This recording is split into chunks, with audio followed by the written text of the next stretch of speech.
For many years you have worked for international institutions, but now you're focusing on something completely different. Could you tell us about your project?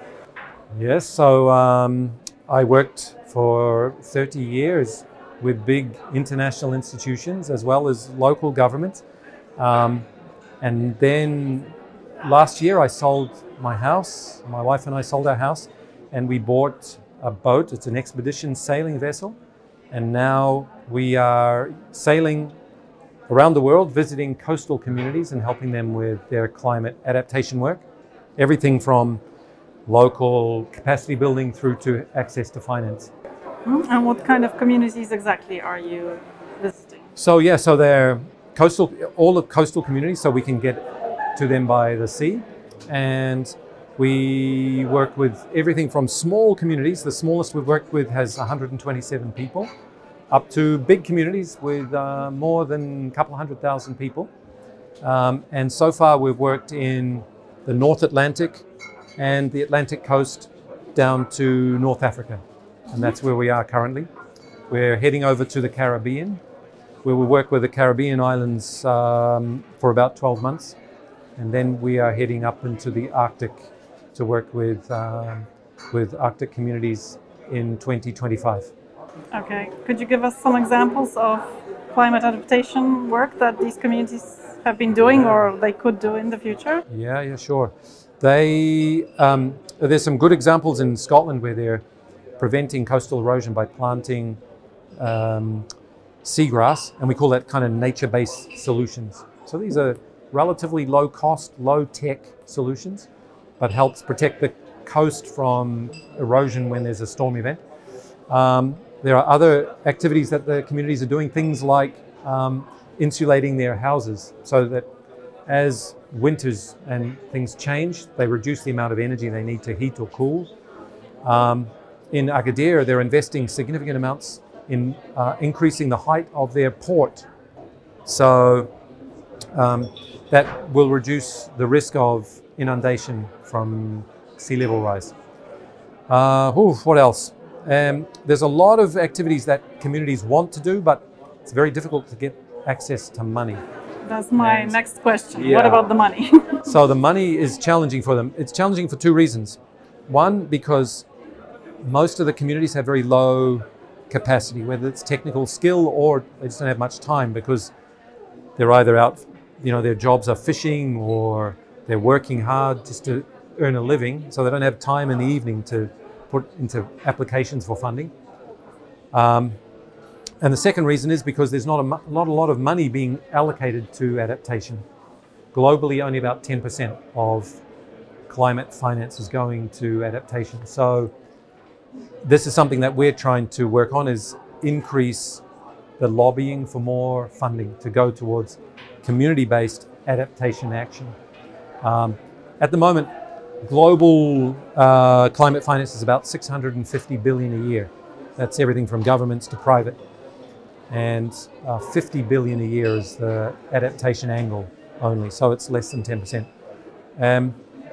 So some of the other adaptation actions that they can do is obviously building seawalls, so more hard engineering things that they can do, as well as the more difficult choice to remove a community. Some communities are in the process of what they call managed removal, where houses just have to be basically destroyed and moved. It's a very difficult, as you can imagine, for a community to come up with that decision. Sometimes it's imposed on them by central government, other times they make their own decisions. But we also work with communities where they're facing some parts of their communities being at risk now from very dangerous weather events, or they become uninsurable. And this is another problem. A lot of communities now can't insure their buildings because there's been so much in the way of insurance damage. If I'm not mistaken, last year, global insurance claims for weather-related extreme events was about $115 billion. And that's 42% higher than the 10-year average. So it's massive. It's getting higher and higher. I mean, that's huge. I mean, for me, here's a personal example. Because extreme weather events obviously affect boats, and more boats are being destroyed in hurricanes. The insurance I now have to pay for my boat is 5 times. It was 5 times this year compared to last year. So in 1 year, it's gone up 5 times. So the insurance sector is very key to this. Okay, so do you think that there should be some sort of increase in global funding for communities of that type? Yeah, I think it needs a number of things. Probably there's a need for increase in scale of funding, but the type of finance needs to be different as well, because often finance from big banks is inaccessible from small communities, right? So if you're a big bank and you want to organize funding some kind of infrastructure, you really want to deal with something 50 million or more, because the transaction costs in negotiating a deal. You certainly don't want to deal with someone who wants 5,000 euros or whatever. It's too small for them. So there's a need for more what we would call microfinance. So shift from this big funding, which is needed for big infrastructure, but there's also needs to be balanced with access for community groups to be able to do the things like planting grasses, like building walls, those sorts of things. Maybe my last question would be concerning Poland, because we here are living in sort of a situation where we think that climate change is not affecting us that much. Do you think that the coastal communities at the Baltic Sea will also feel the cost of climate change sooner or later? I'm absolutely sure.